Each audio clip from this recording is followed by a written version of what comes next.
EveGrocer is a sustainable marketplace and online delivery platform offering zero-waste solutions to provide alternatives to single-use packaging. Leonelle Sandoval is founder and CEO at EveGrocer. So, hello, Leonelle. Welcome to Startup Podcast. We're very happy to have you dito. Hello, it was so nice to meet you, Jenny. Thank you for having us here. Yeah, Thank so you. actually more than 1 year or actually magto 2 years ko nang sinusundan si EveGrocer. I'm really excited no to have this conversation. I'm really curious din really on paano niyo ba talaga siya ginagawa? Paano ba talaga siya nag-work behind the scenes no as a sustainable marketplace? So, let me ask this question, Lionel. So, ano nga ba ang EveGrocer? Yes, EveGrocer is a sustainability-focused marketplace. Actually, it evolved na talaga since 22. We launched 2020. Nag-start kami with just one product. And then ngayon dumadami na. And before we are focused on online talaga because pandemic na we started during the first day of the pandemic. Actually, we are planning this 2019 pa. But during the first day of the pandemic, nagpanic lahat. So, like, we are all moms, sa ano na nangyayari, naggulo-gulo na sa mga groceries. And syempre, this is the first time that we've experienced this kind of chaos, this kind of panic. So sabi namin, if we will not step in now, and then this is the only chance we have that we can really serve the people who are in need of our service. Kasi syempre, if later pa, baka kumalat na yung pandemic, which we cannot do anything about it, kumalat na nga. So, yeah, that's a story behind the early launch of EveGrocer. Yeah, and EveGrocer is actually a sustainable marketplace. I mean, right now, maybe dati nga, but the principle is there, sustainability. Pero, so bakit in the first place, you want to parang highlight or parang bring out the value of sustainability and maybe zero waste lifestyle, especially in the times of the pandemic, So bakit, ano nga ba talaga itong sustainability? Gaano ba talaga ito kahalaga malaman ng mga tao and parang gaano ba kahalaga i-adapt ng mga tao ang lifestyle na sustainable?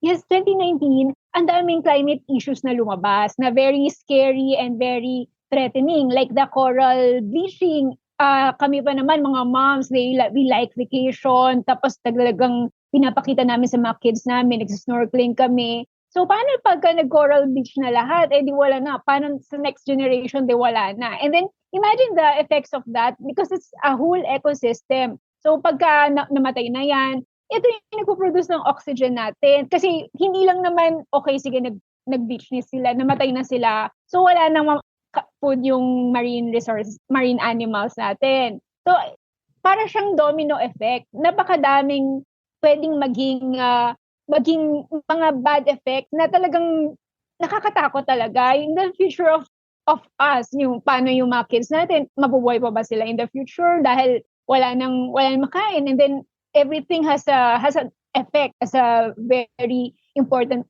it's an ecosystem. So kung wala yung isa, talagang malaki yung devastation nito sa environment natin. Yeah, that's very true, I really like that kasi like right now, hindi natin napapansin na napakabilis na pag-evolve ng teknolohiya, napakabilis na pag-ikot ng mundo, pero somehow nadadamage na pala yung environment, the biodiversity, na kumbaga baka yung mga next generations wala nang magamit. Sobra natin ginagamit yung resources now na maybe nauubusan na yung nasa future. Especially, as a mother, I mean, I know you feel this like 100 times more than me kasi you have children, so you really feel parang you really have to protect the next generation. Pero I have to ask this question kasi you are a mother. You're a working mom actually. And it's very busy being a working person and especially being a working mom. And nagsimula ka pa ng startup, nagsimula ka pa ng EveGrocer. So parang what are the thoughts behind this? I mean, you're busy pero you really want to build this mission. So bakit? Yes, actually, I've been a working mom for since I become a mother, and I'm an entrepreneur as well. So meron namang time kasi I have a flexi schedule with my other business. Meron kaming ibang mga businesses on top of before EveGrocer. And then we launched the startup. I collaborated with my sister kasi she has the expertise in technology and e-commerce. During that time, talagang alam namin kung gaano ka-important yung online grocery. Kasi nga, nauubos yung time namin sa pag-grocery. Kasi these are the chores that we cannot just, assign to to a household helper or something like that, kailangan kami mismo. So at that time wala pa masyadong online groceries kasi yun 2019 medyo wala pa. Tapos sabi nga namin, it's very important nga. We have the expertise. I myself, my background is a manufacturing and tolling.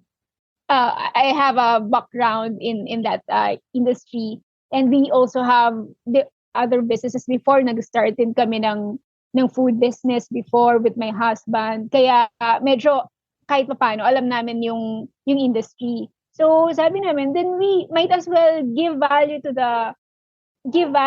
because of our expertise, our skill sets. Maybe we can kaya natin to, parang ganon. Baka naman ma-push natin, ganyan. Yeah, so you're an entrepreneur na pero iba talaga yung para pag may advocacy, you become like a social entrepreneur. Yes, actually EveGrocer is considered a social enterprise. So let's go naman no sa EveGrocer. I'm really excited to kumbaga to explore pa kasi right now and even before no, it's like an online grocery na andun yung mga sustainable brands. So I really think that's amazing no, na-aggregate ninyo yung mga Filipino or actually any sustainable brand doon para madali ring kumbaga if I want to browse, if I'm a person who wants to change to shift into a sustainable lifestyle, I can easily go to EveGrocer and then I browse everything that I want or everything that I need. Pero yeah, you can explain it more so parang what really is the marketplace and saan nanggagaling yung mga sustainable brands and do you have your own in-house sustainable brands ba? So parang can we just know like the picture of the sustainable marketplace? Yes, actually, yun nga, as what I've said, we started with one product. Yung product na to, we've assembled, mix and match na. We bundled on our own. Before we have contacts naman with the commercial brands. Kasi yung unang mga product line namin, it's Sif, Tide, and Joy. Yun yung mga unang brands namin. During the first stages of EveGrocer, we tried contacting the commercial brands.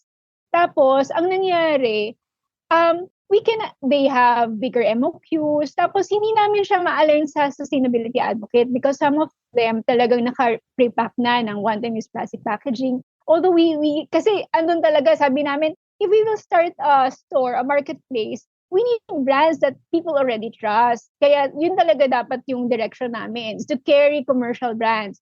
But yun nga, we experience some roadblocks. Itong mga commercial brands na to have higher MOQs, they're pre-packed with one-time use plastic packaging. And then now we move into a different direction because it's pandemic. There's a lot of displaced employees who nawalan ng trabaho, nagpark yung mga companies nila because of the pandemic. There's no operation talaga. So ang daming nag-open ng mga businesses like that. So why not onboard these merchants so we can help in the distribution. Tapos syempre magkaroon ng trust sa mga brands. Ang hirap magbenta sa Facebook talaga. Kaya sabi yan, why not automate everything? So we created this marketplace for the SMEs. And we meron siyang mga payment gateways and we have the free delivery service. So yung basket size namin is very sizable for everyone else to benefit from it. And then yun nga, ito yung naging ng marketplace namin. We have a multi-vendor marketplace which provides transparency and marketing and visibility to our vendors. So yun, dumami ng dumami. We have sustainability focused merchants, ethical and organic brands. Yung mga saleable sa amin, sila Green Mama, sila Wasteless PH. We have also Gastronomo, Jana's Deli, and a lot more. Yung ibang mga merchant partners namin, they parked na after the pandemic. It's very sad to know kasi bumalik na yung mga, syempre, we would prefer a stable job compared to threading into the entrepreneurial industry, right? Kasi it's very uncertain and it's very difficult. So, yun, some of the brands already closed na yung mga partner brands namin, they couldn't sustain na after the pandemic. But during the pandemic, ito yung mga lineup namin, mga merchant partners namin. Now, everything is very uncertain. We're still pivoting. now that some of these are the challenges that we face after the on the post pandemic, kasi nga nagbabago yung product line namin. These are the product line that customers buy every week on a weekly basis, and then we can no longer offer them. Sabi namin, naku, paano na to?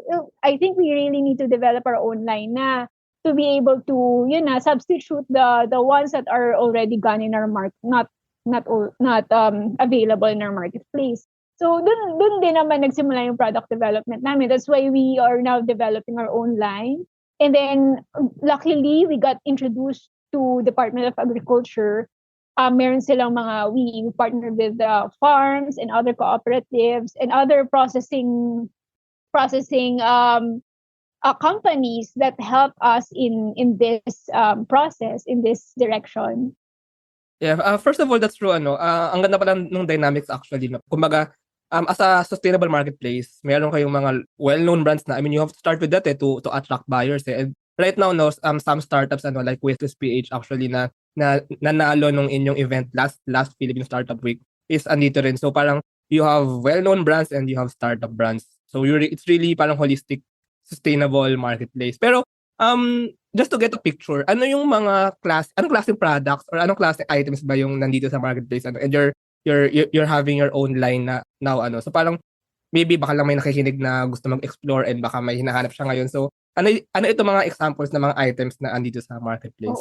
We started on the basic commodities like the meat, grains, yung mga cooking oils, and the laundry detergent. And then it grew na from there. We have other delis and other brands. And kami kasi, our line is the novelty products talaga. We have another company, mga 15 years na siya. We manufacture the packaging and the novelty products. We also have them at EveGrocer. So it's a big dynamic of, syempre iba-iba rin yung margin namin sa company so that we will be able to survive, because dun nga talaga sa FMCG there's a really low margin. So mix and match talaga siya. We really need to balance everything. Meron kayo mga products na syempre pagka kami nag-manufacture ng products, it has a bigger chance of giving us more profit. Okay, it's actually good thing that you mentioned that, good thing. I mean, now ko lang din na-realize why on the business side you do this parang online delivery bundle, yung naka-bundle, para, I mean, it's for of course, it's for the buyer, andun yung bundle na kailangan niya for the week. Pero somehow meron ding side sa entrepreneur, na parang nababalance yung margins, para nga, kumbaga, I mean, that's that thing with baskets din naman, parang Yes. mahata kumbaga yung sellability ng ibang items. But I really think that's a wonderful idea. Now, the marketplace, EveGrocer, is not just like a listing of all the items. Parang this is really a marketplace that really provides value to buyers and yung mga sellers nga, yung mga partner brands. So, can you just know parang holistically, yung value really na napaprovide? Let's say, first maybe sa partner brands, parang what really do they get when they join, and then maybe sa buyers, parang what really or why really should a buyer, someone na nakikinig ngayon, go now sa EveGrocer. So parang lang talaga yung value for everyone involved. Yes. Mm-hmm. Initially, we promote sustainability through, number one, awareness through all of our campaigns, social media campaigns, the events that we participate, and the communities that we join. And number two, our technology.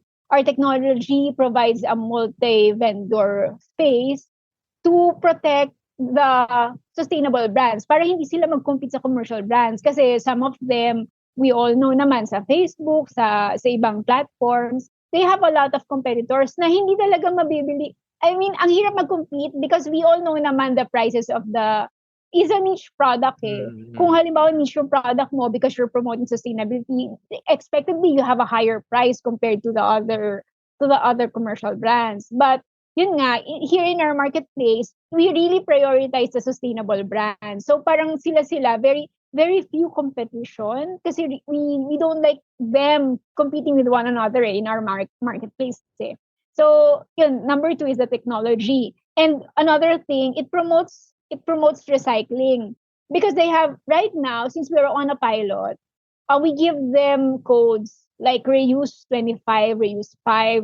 If the customers click this this code, they'll be automatically be given a discount. And then that signals us that there is a containers to be retrieved upon their delivery. So this is the indication, this is the traction indicator, that the recycling indicator that we have. That's why we have data. But soon we'll be launching an MVP. And this one, magkakaroon talaga ng focus on the recycling patterns and recycling activities. Kasi dito talaga nakafocus EveGrocer. It's not about the marketplace, it's not about the products. It's about changing the customer behavior from the linear mentality to the circular. Because right now, during the 80s, kids, I'm an 80s kid. Before we are being raised by our grandmas to save the empty bottles of the medicines, the newspapers, because there's a botejario who passes by our street and buys those products. So there's a responsibility to not to throw them to the garbage because they have value. So we realize the value of the bottles, the newspapers, because yun, even sa mga schools, yung mga schools meron pang mga newspaper drive. Talagang yung mga kids, they do not wanna throw away their newspapers kasi kailangan sa school. Yung something like that. But now, we don't really look into those, I mean, the kids now are, very much conditioned on the linear mentality. Maybe kasi yung mga parents busy na sa work, hindi na uso. Wala nang botejaryo ngayon. They're, very, na lang. And, yun nga, yung ganong trait ng mga kids, siya parang it's instilling a responsibility. Para makikita mo, yung mga bata talagang nag-recycle sila, they know the value. Kasi it gives them reward instant reward. Parang, uy, merong barya pambili ng candy or something kung anong bibili nila. May savings na sila. Meron pang, at that time, meron pang, uso pa yung angkal siya. So, yung piggy bank. So, we have some coins from those, So, this is yung before, during the 80s.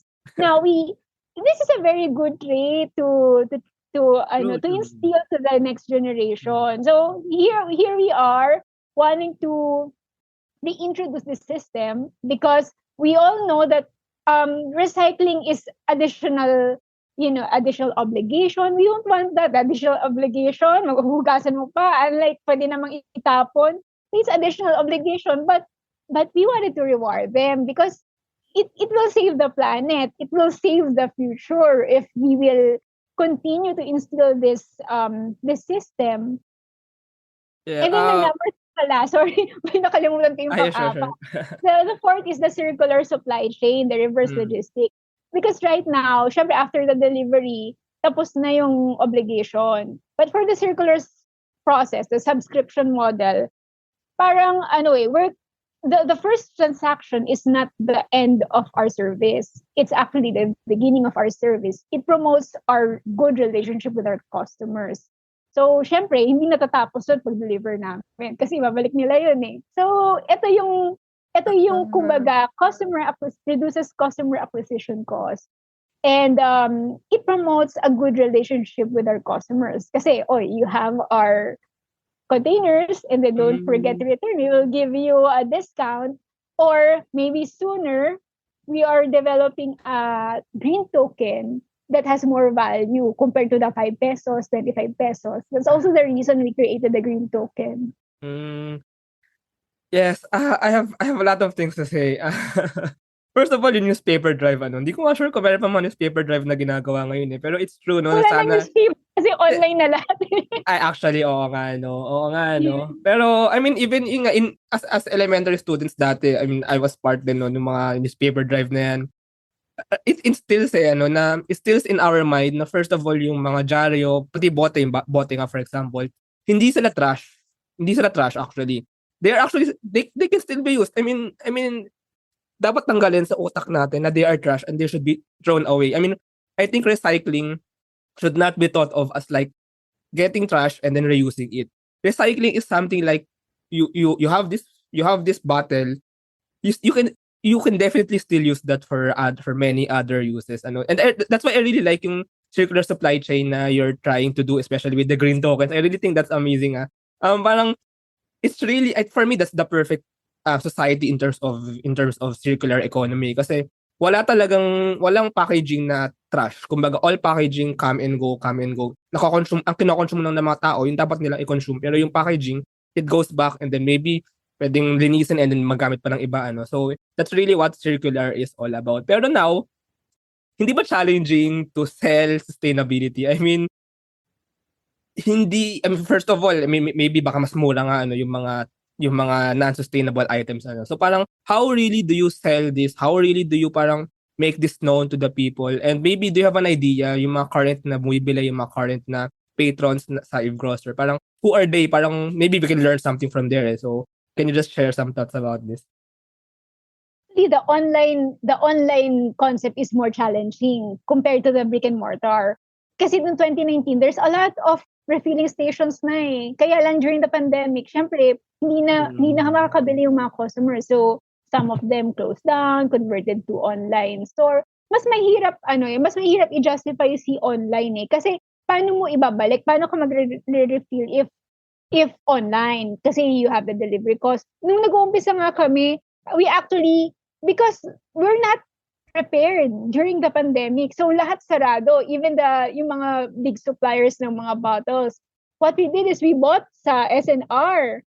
Ang mahal ng bottles namin, 250 pesos per bottle. And then nilalagyan namin siya ng kape, ng asukal. And then we're expecting na mababalik sa amin, pero hindi na nabalik.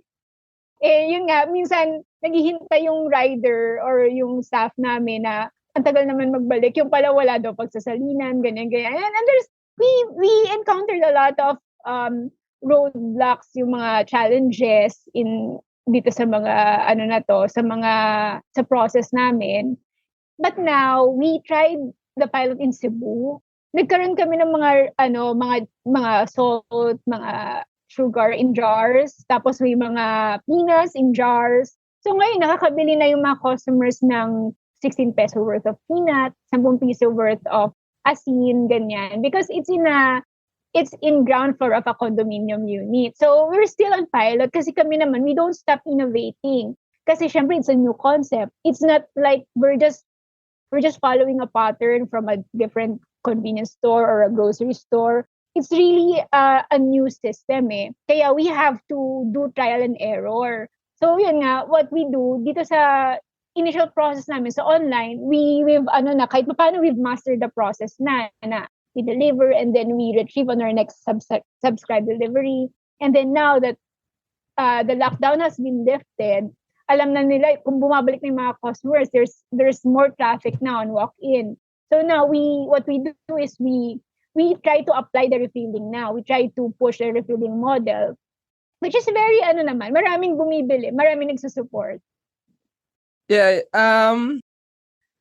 first of all, let's clarify lang para sa mga nakikinig ang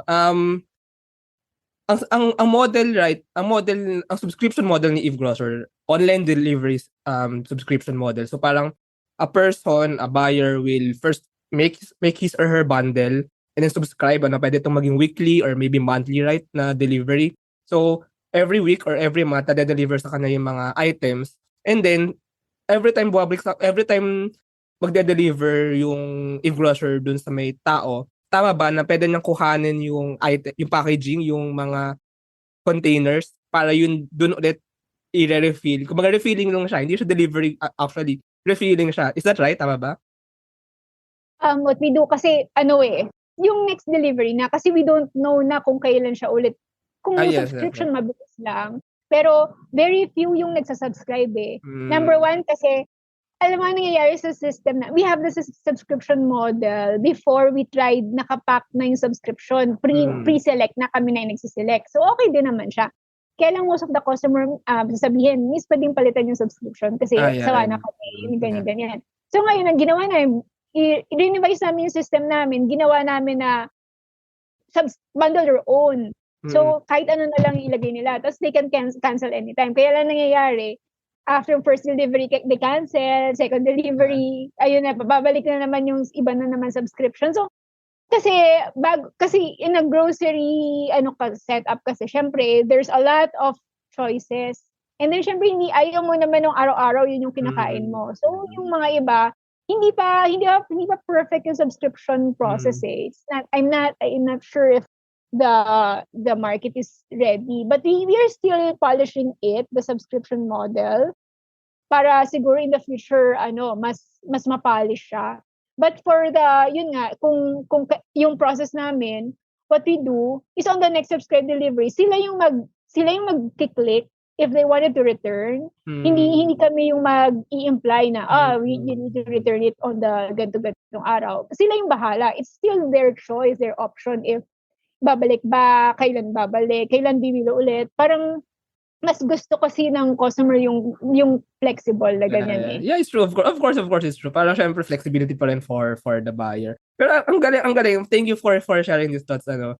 First of all, yung difference ng subscription model at ng retail model. I really think on the business side, on the entrepreneurship side, parang that's really some nuggets of wisdom we got there. And parang naisip ko lang, hindi ba magiging mas mura? I'm not sure. Parang if nare-refill nga, kasi for example, bibili ako ng, let's say, detergent.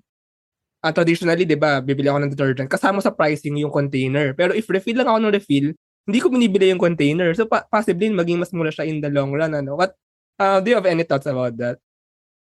Yes, kaya kami nagbibigay ng discount. So, yung cost ng container, that would be the discount, the reused 5, reused 25. Tapos, hindi naman siya ganun kalaki. Kasi, syempre, we have to account din the circular process, yung pagkukuha, pag-retrieve. But for the condos, since naman, may malaking discount pagka sila na yung pupunta. Syempre, we have to discount na the delivery fee and then the container fee. Kaya, in Cebu, pagka may dala silang container, we give 20%. I see. Ang galing. Actually, yeah, ang ganda actually ng ating conversation. Now, let's go to our last two questions. Ito yung medyo personal, parang personal thoughts lang. So, second to last question. So far in your startup story, Leonelle or Dimple, as many people know you. So, especially in building a sustainable startup, parang what have been the lessons that really parang natutunan mo and parang maybe just other people can learn about your journey, especially with building a sustainable startup. So maybe can you share lang yung greatest lessons you have learned? Yes, for being an entrepreneur, syempre ang daming ideas eh. If let's say you have all the skills, you have the technical skills, you have you wanted to start a business, you have to choose something that has a good impact, has a good advocacy, because building a business is really hard, mentally, physically, emotionally, it's draining. And if parang ginaya mo lang yung kabilang store or parang sumabay ka lang sa pad, parang it's not worth it eh. Parang you will sacrifice your mental state, your emotional state, and then ginaya mo lang yung kabilang concept. Para bang, 'di ba? What's the point?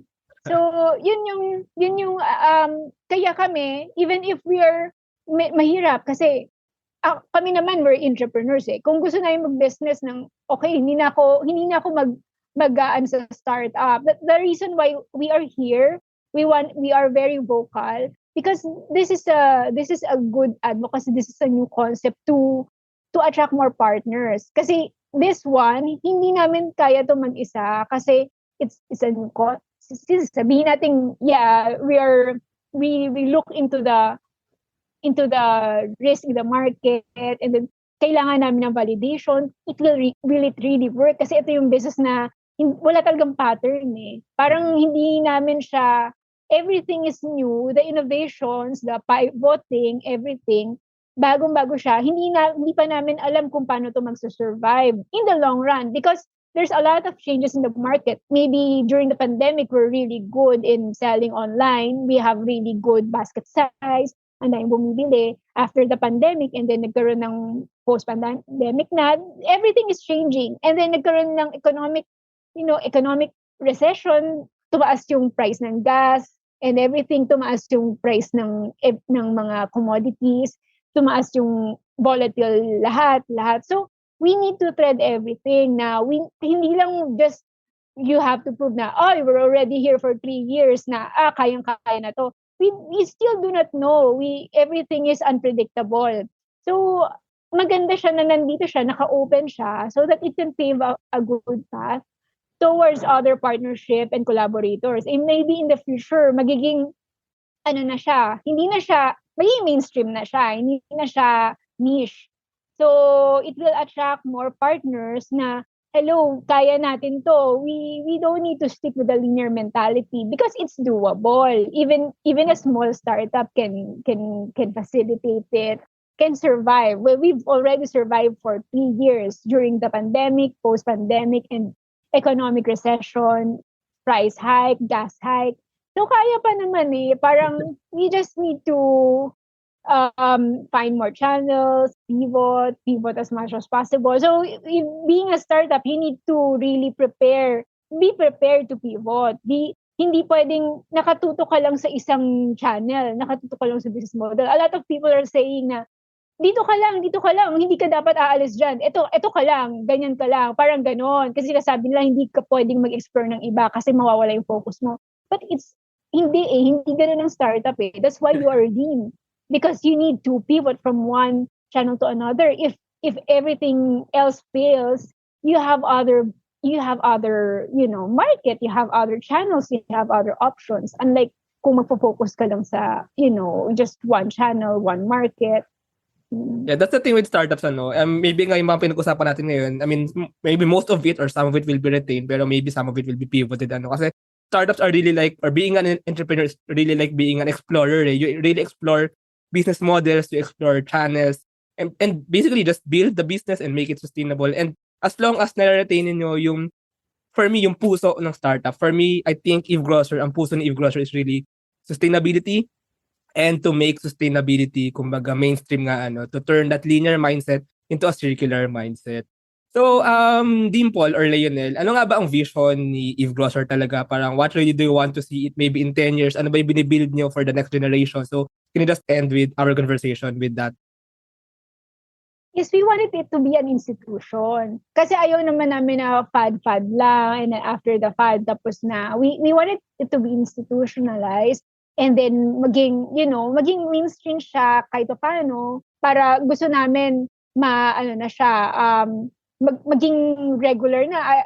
Syempre nakakapagod din mag-pivot. In the long term, gusto namin magkaroon na kami ng cookie cutter, we can establish our brand, we can really establish who we are. Kasi right now, we're still pivoting, we're still testing, and now ngayon, papalunch pa lang kami after 3 years of testing, after 3 years of pilot testing, we're just starting to launch. Kasi we have the data, we have the analytics, ano ba yung hinahanap ng tao, paano ba kami mag-stay sa market, paano ba kami magiging stable, paano magiging yung brand, paano magkakaroon ng firm foundation para hindi lang siya fad, hindi lang siya periodically na, okay, si EveGrocer during the pandemic, and then after that, gusto namin siya maging house brand, mainstream brand. Yeah, and startups will always launch and launch and launch. Pero I really support that. I really support EveGrocer. I really, really, really like what you're doing. I'm really one with that sustainability advocacy. And hopefully, through this episode, baka may mga nakinig tayo na will learn more and will actually support, kumbaga, yung advocacy ni EveGrocer. So, Leonelle, if our listeners want to know more, maybe they want to partner up with EveGrocer, maybe they want to browse, maybe they want to be a customer, they want to be a buyer. So, how can they find more information? And by the way, you mentioned in Cebu, meron ang EveGrocer sa Cebu. Is this anywhere ba in the Philippines or even in the world? I think meron sa ibang bansa rin di ba? We have joint venture partners, kaya lang hindi pa kami masyadong nagla-launch, hindi pa kami masyadong kasi ang hirap, yun nga, very challenging yung go-to-market strategy. Siyempre, I'm here, and then even if you have partners outside the country, hindi mo siya matutukan because siyempre, market research is not enough to be able to go to the market to penetrate the whole market. Kaya siguro, we need to strengthen the brand first here. Magkaroon ng cookie cutter, magkaroon ng, like, for example, yung mga brands na, home brands na, house brands na, kailangan namin that's why we are establishing the name, the brand, the product lineup that are magiging pinaka-base ni EveGrocer. Mas strengthen yung foundation. And then later on, we can go for full blast. Kahit saan na kami dalhin, kasi it will adapt on different cultures, on different market. Because we have the main setup, lineup, and the identity that we need to build. And then, ayun. Yeah, so can you lead them to the website maybe, or to the Yes. to Facebook, or wherever they can go to buy or to know more about EveGrocer? Yes, we are the site is evegrocer.com. And then later on siguro pagka nandiyan na yung app, we will just advertise the app to download it. Yeah, so magkakaroon din pala ng app and maybe follow EveGrocer on social media channels and go to the website if you want to we have browse. Facebook/EveGrocer. Yeah, so I actually follow EveGrocer sa Facebook. Doon ako na-update sa mga ginagawa ninyo, kaya I'm really happy to do this conversation with you. But yeah, go din sa website, and actually the website is very good, no? So you can see there the different brands, and you can actually do your thing there as both as a partner and as a buyer. So maraming salamat, Leonelle, for this conversation. I'm really happy to do this conversation with you. I'm really happy to know more about EveGrocer, and I actually support and I really want to promote EveGrocer. So more power, and yeah, good luck sa inyong startup journey pa moving forward. Maraming salamat. It was so nice to meet you. Thank you. Thank you.